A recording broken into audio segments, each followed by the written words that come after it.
Hey guys, what's going on? It's me, Matt, here, and welcome to a brand new Matt movie here on the Matt Movies channel.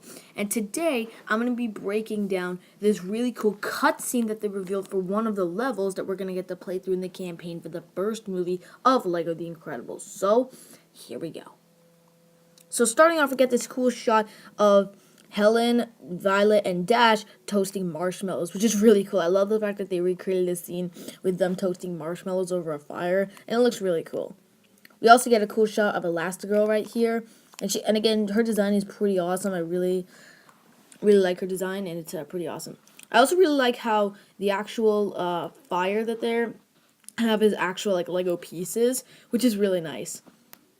And then here we get a cool shot of Dash being like, "Oh, what?" Which I'm assuming is like a recreation of that scene where she tells her that Violet is in charge, and she's like, "What?" And then I'm assuming that also is because we can also see that Violet is smiling at Dash. Sorry, my bad. But yeah.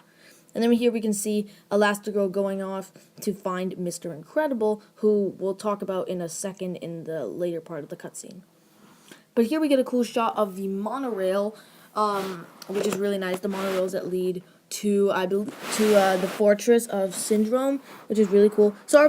By the way, sorry if you hear like drilling in the background. That's just some of our neighbors. But yeah.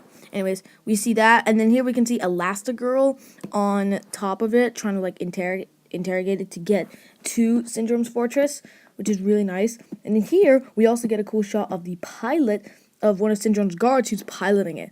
But another cool thing is that, of course, TT Games added a pig in the background. I find that that's a trend with TT Games, is they always have to add pigs to the games, which is no problem because I really like it. It's really funny. Now here we also get a really nice shot of two guards walking through the hallways of the Syndrome Fortress. We can, of course, see the traditional guard, which is, of course, the gray and black guard, which, again, is the versions that we always see in the movies, which is really cool. As you can see, he's holding a gun. But we can also see a very different-looking guard who's wearing black, white, and blue. And from what I recall, this version is not actually in the movie, but I did actually find out that it was actually an action figure that was made for The Incredibles. So that is really cool. To see that TT Games have taken an action figure and put it into the game, that is really cool. And I actually kind of hope that maybe Syndrome's guards are playable in the game, like maybe this version and that version as well. That would be cool. So here we get a cool shot of Elastigirl trying to make her way through the hallways to find Mr. Incredible, which is really cool. And then we get a cool Lego recreation of that scene where her legs are stuck, and she opens the door to try to get her legs unstuck, which is really cool. And of course, knowing TT Games, they went one step further and did a lot of awesome, funny stuff. Like, you see here that her legs are flying through the hall, which is really nice, just like in the movie. But of course, there's a lot of humor into it in classic TT Games fashion.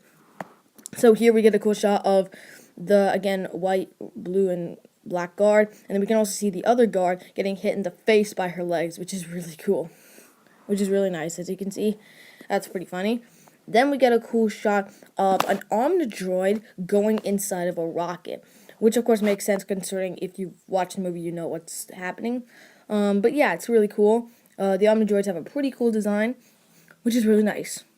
And here we get our first look at Syndrome. So yes, it has now been officially confirmed that Syndrome will be in the game, which I had no doubt because he was the first movie's main villain, but still.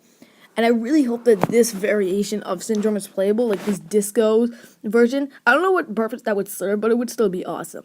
And another thing is I can't wait to see what TT Games do with this character's powers because he has so many really cool gadgets, so yeah. And here we get a cool shot of Elastigirl's feet finally returning to her, and then we get to her running off to see where Mr. Incredible is, and that's where we transition into this next scene. Because here we get a cool shot of the chamber where Syndrome was holding Mr. Incredible captive. Of course, those like little things that was holding on to him, which is pretty cool, as you can see. And we can also see our very first in-game look at Mirage, which is really cool. So yes, Mirage is now confirmed to be in the game, which is really cool. And most likely she is actually playable, because that would be cool. I don't know what abilities they would give her, but it would still be really nice to be able to play as Mirage in this game, because that would be pretty awesome to see. And here we got a cool shot of Mr. Incredible hugging her, which is interesting. I'm guessing maybe because she let him free, I'm guessing. But again, I haven't seen the movie in a while, so I don't really remember what happened. But yeah, it's pretty cool. And the voice in the trailer for Mirage sounds pretty accurate to the movie. But then we get a cool shot here of Helen finally finding her way to Mr. Incredible's chamber. But we can also see that she's very hesitant to actually go in because, again, I don't really remember what happened in the movie. But I think it's because he's mad at him, sorry. But yeah, pretty interesting indeed. Alright, so there you guys have it. That is my cutscene breakdown for this cutscene of LEGO The Incredibles. I hope you guys enjoyed this video. If you did, then leave a like. And definitely let me know in the comment section below what you guys think. Are you excited for this? Are you not? Personally, I think the cutscene reveals some really cool things, like that cool guard, which I really hope is playable along with the traditional guards. But yeah, let me know. So yeah, peace out, and I'll see you guys later.